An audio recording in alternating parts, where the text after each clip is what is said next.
Israel says at least 65 people were injured in the latest round of Iranian strikes across the country. Among the buildings hit on the 7th day of the conflict was a hospital in the southern city of Beersheba. Israel says it's targeted Iran's Natanz nuclear site and has also hit an inactive reactor. Iran state media has released this video said to be of missiles being launched towards Israel. Well, the news agency says the pictures were shot yesterday. Among those injured in Israel include a man in his 80s and two women in their 70s who are said to be in serious conditions. Several missiles managed to penetrate Israel's defense system. This is Ramat Gan in the Tel Aviv area. A missile also landed between buildings in Holon. Well, the emergency services say more than 30 people were injured in the attack on the Soroka Hospital in Beersheba. In a tweet, Israel's Prime Minister Benjamin Netanyahu said terrorist tyrants had launched missiles at the hospital and at a civilian population. He said Israel would exact the full price from Iran for the attack. Well, Iran says it was targeting a military site next to the hospital, not the hospital itself. Well, let's hear from a paramedic who was at the scene. As you can see behind me, I am on the scene where a missile struck right in the center of a building complex. We have 5 buildings that were hit by the missile. We have one which is the main building and all the other ones surrounding it, which were partially hit as well. We are currently evacuating minimal amount of patients. We have 1 serious patient with 2 more with minor injuries. We still have a lot of work behind me, as you can see, extracting patients from all the buildings, going door from door. Our teams are together with the fire department and front command, trying to get people out of their houses. You can see a house behind me is still on fire. Well, the Israel Defense Forces say they struck more than 20 military targets in Tehran yesterday. Iranian media says Israel struck an area near the heavy water research reactor in Kondab, which is part of Iran's nuclear program. The complex is commonly known as Arak. Well, it's understood around 60 Israeli warplanes targeted Iran last night. Meanwhile, President Trump is understood to have approved a plan of attack against Iran, but is yet to decide whether he wants to go ahead with it. The BBC's partner in America, CBS News, says Mr. Trump is still waiting to see whether Iran will abandon its nuclear program. Iran's supreme leader has rejected President Trump's demand for unconditional surrender. And the Iranian foreign minister said his country was committed to diplomacy, and his officials say they're considering possible meetings with US negotiators. Well, Mr. Trump is reported to have approved plans for the US to join Israel's attacks on Iran, as we were saying, but it's still to make a final decision on whether those strikes should go ahead. With more on that, here's our North America correspondent, Jake Kwan. There doesn't seem to be an end in sight as Israel and Iran exchange volleys for nearly a week. The people in neighboring Syria and Jordan are watching the missiles being intercepted like in this video. But the war could spill over to American military bases in these countries as Washington weighs striking Iran directly. It's a 30,000-pound question. Only American bunker buster bombs could penetrate the Iranian nuclear sites at Fordo, hidden deep underground. That's one possible target for President Donald Trump. He has now approved the plan to strike Iran, the BBC's U.S. partner CBS News has reported. But he is holding off on the final order in case Iran agrees to abandon its nuclear program, according to the report. Al, you seem very open to Speaking at the Oval Office yesterday, the president insisted that a negotiated settlement with Iran was still possible. You know, Iran was very close to signing what would have been a very good agreement for them. And maybe that could still happen, I guess. You know, they do want to come and see us. They want to see me in the White House. That's a big statement, but it's very late. But Iranians have immediately shut down the idea of negotiation or any idea of surrender. Americans have been helping Israel shoot down Iranian missiles, but Iranian officials warn a direct attack on Iran would be crossing the red line. If they decide to be engaged militarily, direct military involvement in this massacre, definitely we will do whatever necessary to protect ourselves. Escalation of the conflict beyond Israel and Iran has the world powers worried. Russian leader Vladimir Putin rejected the idea of killing Iran's leader and toppling the regime, saying the Iranian people are consolidating around their leaders. Iran has convened an emergency meeting at the United Nations Security Council, which will be held tomorrow. The same day, several of Europe's foreign ministers will meet with Iranians in Geneva, a last-ditch effort to stop the war from sliding further. But for now, it appears the real decision will be made in Washington, inside President Trump's war room. Jay Kwon, BBC News, Washington. Well, for more on that, we've been hearing from Kasia Junaidi, who is our BBC Persian correspondent in Washington. Hi. Hello, Regina. Hi, Kasia. So just tell us what the feeling is in Washington at the moment, given what we heard there about what the White House is pondering. Well, there is a lot of speculation here about what President Trump would make of when and what will be the final decision to be made by the president. So he spoke about his options about Iran yesterday several times during the day. And of course, he was also talking about that if it's still a possibility of, if there's still room for negotiations with Iran. And he said that the Iranians have come to want to come to the White House and talk to him, but he's told them it's late and why didn't they negotiate with him earlier. But on the other side, the Iranians have said that they've never asked for talks with President Trump at the White House. Actually, they said as long as the war carries on, there is no room for negotiations, and they will only talk when the war stops. So we are waiting to see what the president's final decision is about, whether the U.S. would attack Iran together with Israel, hitting its nuclear installations, including the Fordo facility, which is within the mountain, within the earth. And Kasia, you've been monitoring Iranian reaction as well. So what have we been hearing from Iran and indeed in the media there in response to what the White House is pondering? Well, you know, in the past 24 hours, Iran has been dealing with cellular network outage and disruption in internet connections. So actually, there is some sort of blackout from what we've been receiving from inside Iran. There has not been that much information on social media about what the situation is there. But from what we know is that the people are also waiting and speculating to see what happens with President Trump's decision, because that could be changing not only the situation inside Iran, it could be having implications in the region, because then if the U.S. joins Israel to attack Iran, then the Iranian regime may retaliate and may try to hit U.S. bases in the region. Ali Khamenei, the leader of the Islamic Republic, had a televised speech yesterday, and he warned the Americans about the implications of joining the war and attacking Iran. So there is a lot of anticipation. At the same time, the streets in a city like Tehran, the capital, are almost empty. Those who could have left the capital have left the capital. Many cities the major cities have been evacuated, and are not that many people are left on the streets. So the situation in Iran is also that of a country that is under attack, and people are waiting to see what happens next. OK, Kasia, thank you very much for that update, monitoring events from where you are, of course, in Iran. Thank you for the moment, Kasia Junaidi in Washington there. Well, let's speak to our correspondent, Dan Johnson, who is in Jerusalem. Oh, sorry, let's go to Hugo Beersheba, who is in Holon for us. Hugo, you're at the scene now of where some of the Iranian missiles struck. Just tell us a little bit more about what you're seeing. Yeah, Regina, so we had a wave of Iranian missiles earlier today. Air raid alerts sounded across the country at around 7 o'clock in the morning.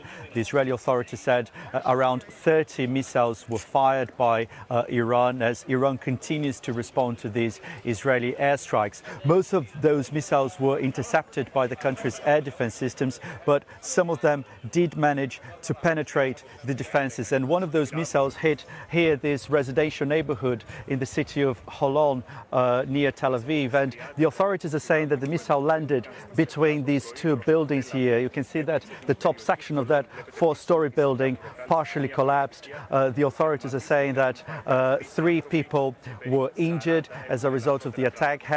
Here there is some damage in nearby buildings, houses as well. So I think it shows that Iran continues to have the ability to carry out these attacks.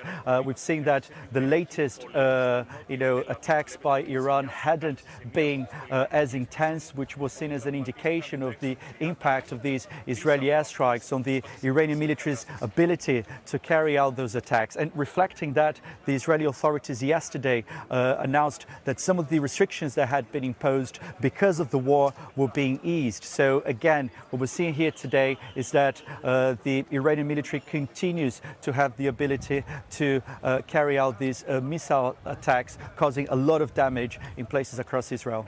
Indeed, and of course we're hearing more about the hospital as well that was struck, Hugo. Just tell us a little bit more about the hospital, where it is in relation to where you are, and what more the authorities and medics have been telling us.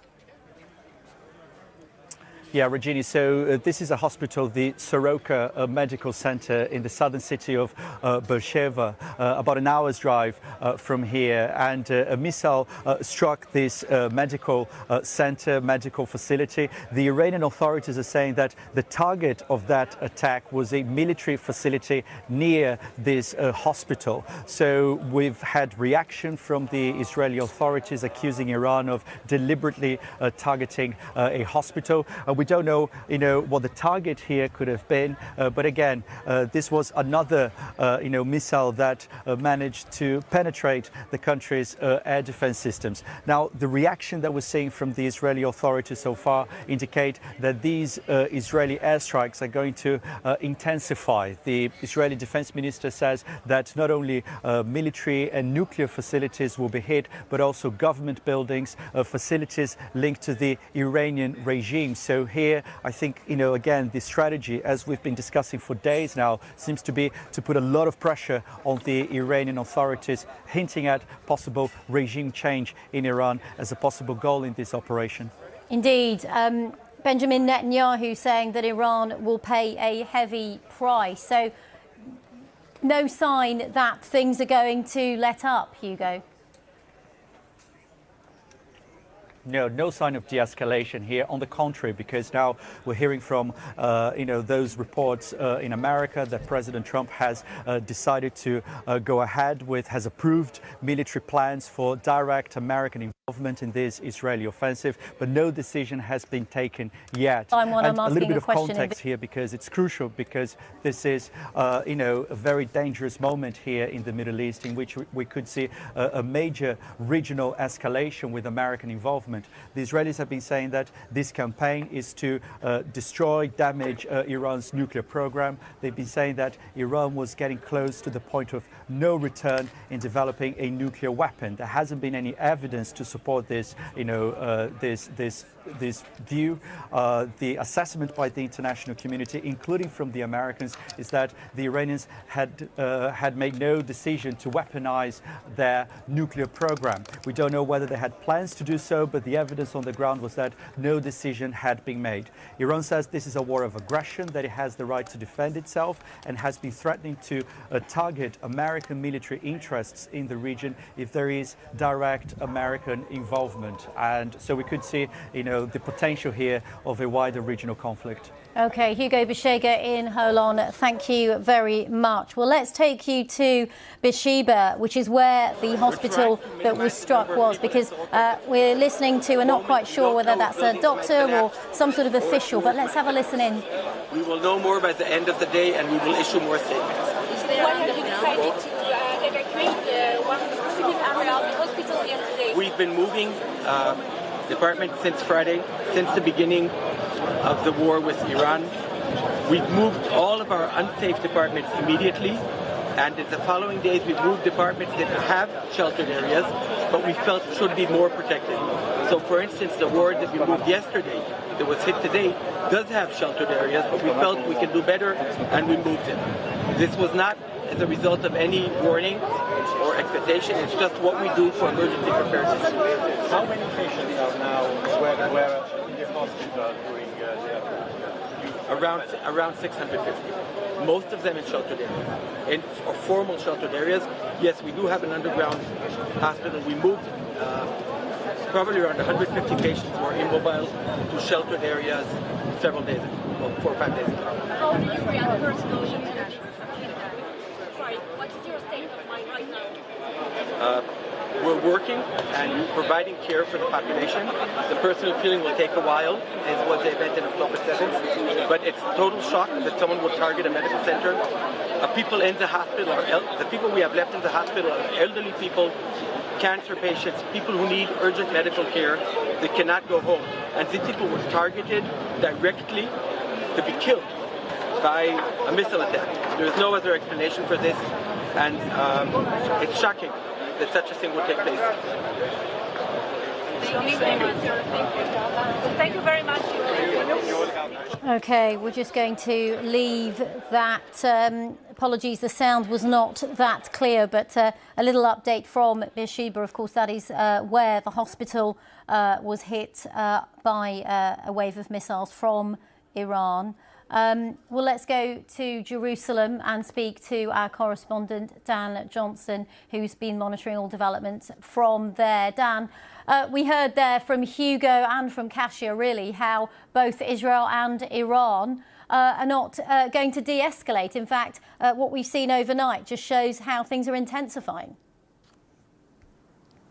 Absolutely, yes. And this intensification, this ramping up of the missile attacks from Iran into Israel seems to coincide with the Israeli cabinet meeting that happened last night, which was at the same time that Donald Trump was meeting his top security officials in the White House, monitoring the situation here, assessing that plan to potentially support Israel in its attacks on Iran. It was 8 o'clock here, local time, that we saw the first barrage of missiles last night. Then there was a second just after midnight. The Israeli air defences were very active through the night. The air raid sirens sounded across the country. People were advised to take shelter. And that happened again here at 7 a.m. this morning, when we understand up to 30 ballistic missiles were fired by Iran. And that's when that hospital was hit in Beersheba. There have also been impacts around Tel Aviv and the suburbs of Israel's capital. Here in Jerusalem, we heard very loud interception explosions in the sky. It didn't feel like anything actually got through here in Jerusalem, but lots of missiles for the Israeli air defences to intercept.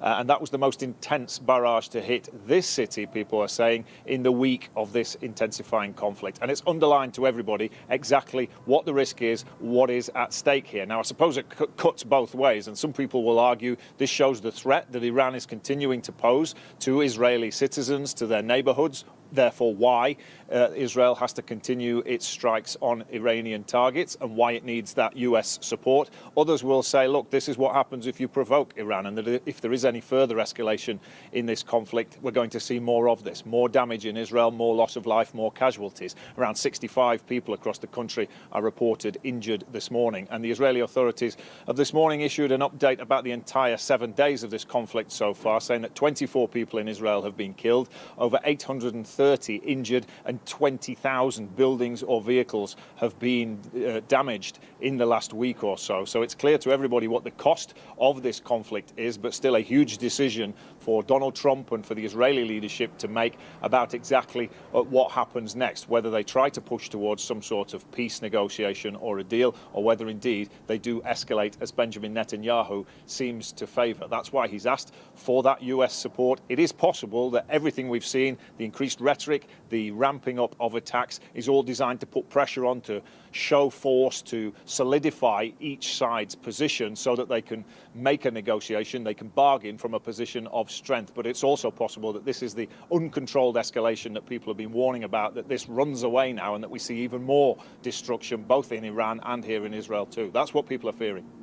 OK, Dan, and is there any more wider regional reaction? Some of Israel's neighbours, of course, and other countries, say Egypt, for example, or Qatar, people that have been brokers in this wider region?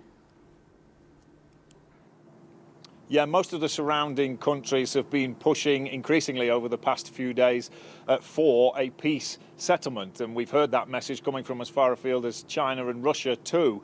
We understand yesterday a plane with a delegation from Iran actually flew to Oman, and it may be possible that they are in position ready to negotiate if indeed the Israelis come to the table and there is some possibility of talks. A lot of speculation about whether that is actually what's happening, whether that would even be possible. Donald Trump says he's got this plan in place, that he favors supporting Israel in what it wants to do, but that he's looking to Iran to back down, to come and negotiate, to reach some sort of peace settlement that would keep Israeli citizens safe, reassure Israel that Iran has no nuclear ambitions and no desire to further attack this country.